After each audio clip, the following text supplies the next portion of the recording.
Assalamualaikum dan salam UiTM di hatiku. Saya Nur Amalina Zahira selaku Ketua Kumpulan 5 memilih tema Islamofobia, isu yang melanda dunia. Tajuk kajian kami ialah analisis dalam filem Ayat-Ayat Cinta 2. Sebelum kami memulakan pembentangan, izinkan saya memperkenalkan ahli kumpulan saya yang terdiri daripada Amira Sarhana, Nur Aisyah Maisarah, Muhammad Syazwan Irsyad dan Muhammad Zulfazri. Seterusnya ialah objektif kajian. Terdapat 3 objektif kajian yang telah kami dapati dalam menganalisis filem dalam filem Ayat-Ayat Cinta yang kedua, iaitu yang pertama, menganalisis pemahaman masyarakat tentang Islamofobia. Itu yang pertama. Yang kedua pula, menganalisis mesej Islamofobia dalam filem Ayat-Ayat Cinta yang kedua. Dan yang terakhir iaitu mengkaji kesan Islamofobia kepada masyarakat. Ialah kepentingan kajian. Terdapat 2 kepentingan kajian yang telah kami dapat. Yang pertama, memberi kesedaran kepada masyarakat kepentingan menjaga kesucian agama.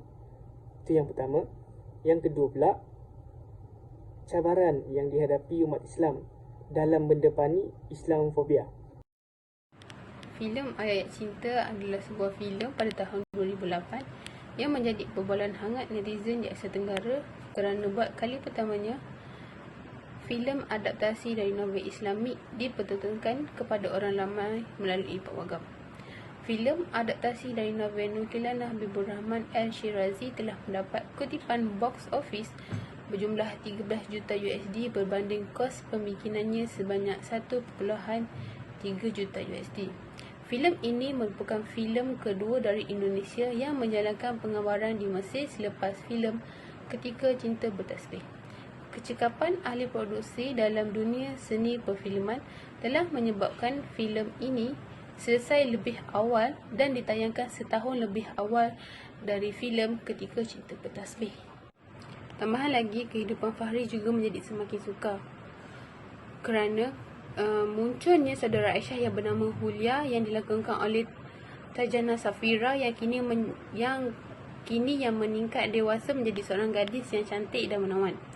Hulia seorang yang berwatakkan ceria, tertarik dengan Fahri dan bersedia untuk menggantikan Aisyah bagi menjadikan hidup Fahri. Namun begitu, Fahri ragu-ragu untuk membuka hatinya kerana jika dia menerima Hulia, bermakna sama sahaja dia menganggap Aisyah sudah tiada. Kerana pada setiap hari, Fahri berharap Aisyah akan kembali muncul dalam kehidupannya. Di saat semua menyokong Fahri untuk meneruskan hidupnya bersama Hulia, termasuk Sabina iaitu kawan baik kepada Aisyah, lakonan Dewi Sandra, seorang wanita cacat paras rupanya, datang berjumpa dengan Fahri untuk bekerja sebagai orang gaji di rumah tersebut. Ternyata pembantu yang digajikan oleh Fahri menguruskan rumah dan peribadi Fahri sama seperti Aisyah. Hal ini menyebabkan Fahri teringat kembali akan Aisyah. Seterusnya, saya akan membentangkan objektif kita yang pertama iaitu pemahaman masyarakat tentang Islamofobia. Maksud Islamofobia ialah ketakutan terhadap Islam.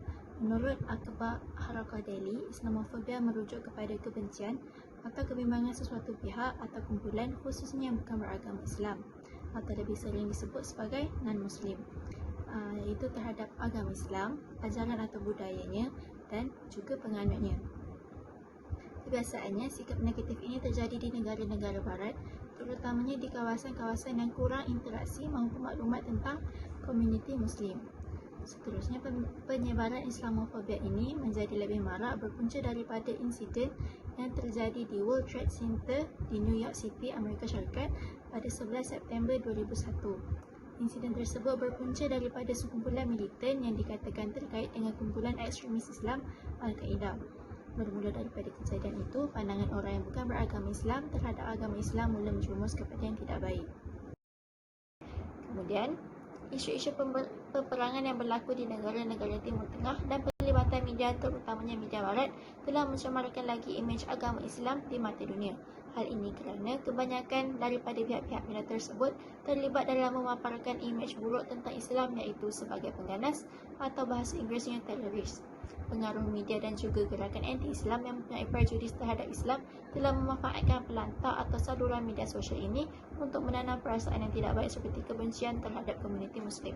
Di kebanyakan negara-negara luar yang statusnya bukan beragama Islam maupun mempunyai agama Islam sebagai agama rasmi, agama Islam di sana lazimnya merupakan sebuah komuniti yang minoriti.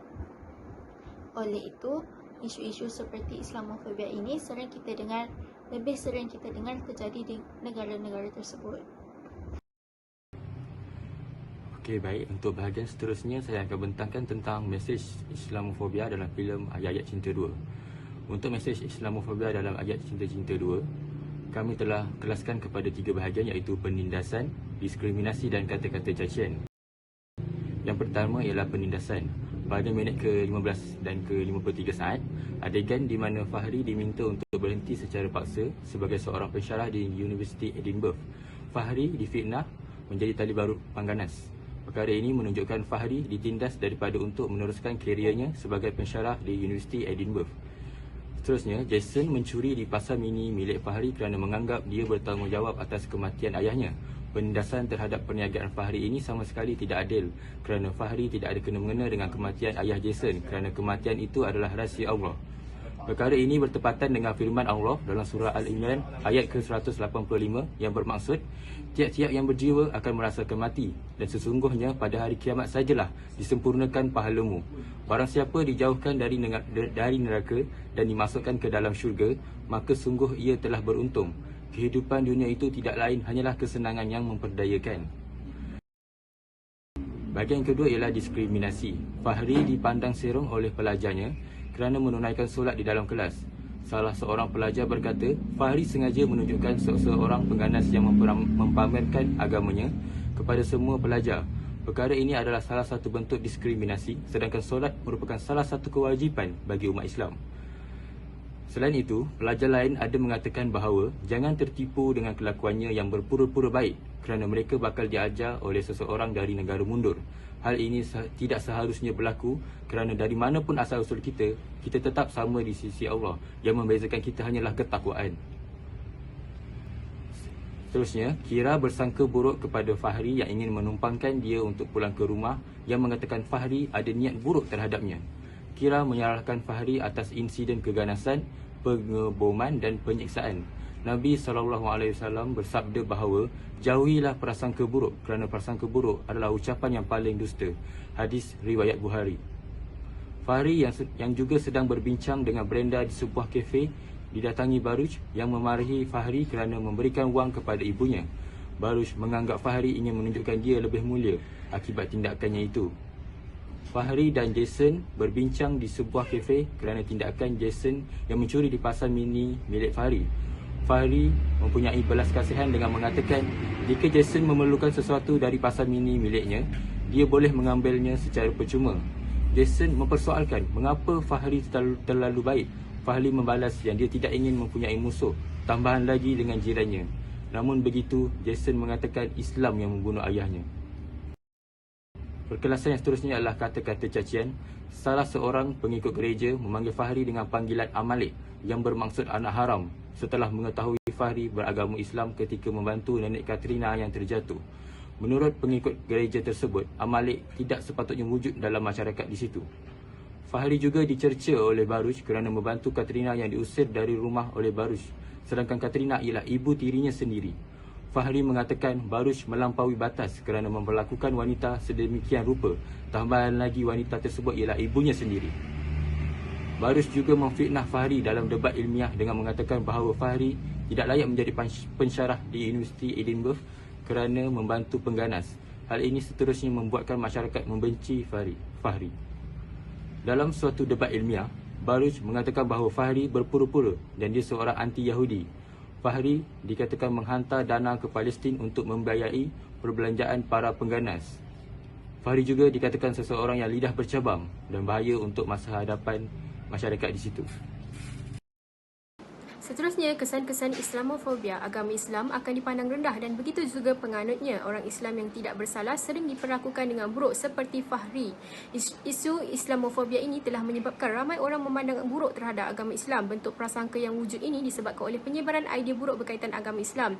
Prasangka buruk ini menyebabkan orang Barat membenci dan muncul perbuatan mendiskriminasi agama Islam. Mereka berfikiran Islam merendah-rendahkan martabat wanita. Ini merupakan mitos yang dipercayai oleh orang Barat. Walhal tindakan ini merupakan perbuatan orang Yahudi. Kaum tersebut membunuh bayi perempuan yang baru lahir. Islam juga sering dianggap menjadi penyebab segala masalah yang terjadi. Kesannya kebencian terhadap Islam sehinggakan mereka berfikiran yang bahawa orang Islam ini kotor dan bodoh kerana tidak boleh masuk ke tempat suci mereka seperti yang ditunjukkan dalam filem Ayat-Ayat Cinta 2. Hal ini menunjukkan orang Islam diperlakukan dengan buruk oleh orang Yahudi. Sikap orang Yahudi yang menghalau Fahri dalam cerita filem Ayat-Ayat Cinta 2 ini juga dianggap penyerangan secara terang-terangan. Mereka juga bercakap dengan nada yang tinggi. Sifat membenci Islam yang sangat kuat ini menyebabkan persepsi orang lain mengenai agama Islam itu tidak betul. Rumusannya, kajian ini dapat memberikan gambaran secara lebih jelas tentang fenomena Islamofobia. Hal ini demikian kerana masyarakat kini dapat kita lihat mudah terpengaruh dengan ideologi Islamofobia, walhal mereka tidak mempunyai pengetahuan akan istilah Islamofobia yang sebenarnya. Oleh hal yang demikian, kajian ini mampu meningkatkan kefahaman masyarakat akan fenomena ini. Hal ini secara tidak langsung menyedarkan masyarakat tentang tanggungjawab mereka dalam menjaga kesucian agama Islam.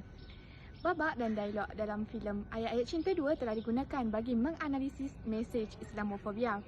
Mesej Islamofobia dianalisis berdasarkan kepada beberapa perkelasan, antaranya diskriminasi, kata-kata cacian dan penindasan.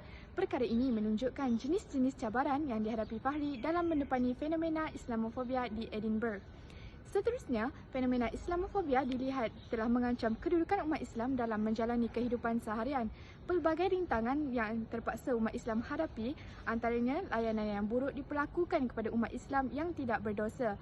Umat Islam juga sentiasa dipandang enteng kerana sering dianggap punca utama segala permasalahan yang terjadi. Sebagai cadangan, umat Islam sepatutnya terus bersikap baik walaupun terancam, kerana itu adalah ajaran Islam yang sebenar. Perkara ini dianjurkan dalam Islam demi menjaga imej Islam yang menggalakkan supaya umatnya bersabar dalam menghadapi apa jua permasalahan. Selain itu, Islam juga menyarankan umatnya agar menjaga lisan kerana kata-kata yang baik mencerminkan kepribadian seseorang. Rasulullah SAW bersabda yang bermaksud tidak lurus iman seseorang hingga lurus hatinya dan tidak lurus hati seseorang hingga lurus lisannya. Hadis riwayat Ahmad. Islam juga adalah agama perdamaian dan agama bertoleransi. Ajaran Islam juga menggalakkan kita berbaik dengan semua orang yang berlainan agama. Hal ini demikian kerana dapat memberi peluang kepada penganut agama lain untuk memahami ajaran Islam yang sebenar. Pihak pendakwah, pemimpin Islam, pemimpin politik dan organisasi berkaitan Islam turut harus memainkan peranan mereka dalam mempertahankan agama Islam. Hal ini ditekankan kerana pemimpin Islam akan dipersoalkan di akhirat kelak tentang tanggungjawab yang dipukul oleh mereka ketika masih hidup di dunia. Berikut merupakan rujukan yang telah kami gunakan. Itu sahaja pembincangan daripada kumpulan kami. Sekian, terima kasih.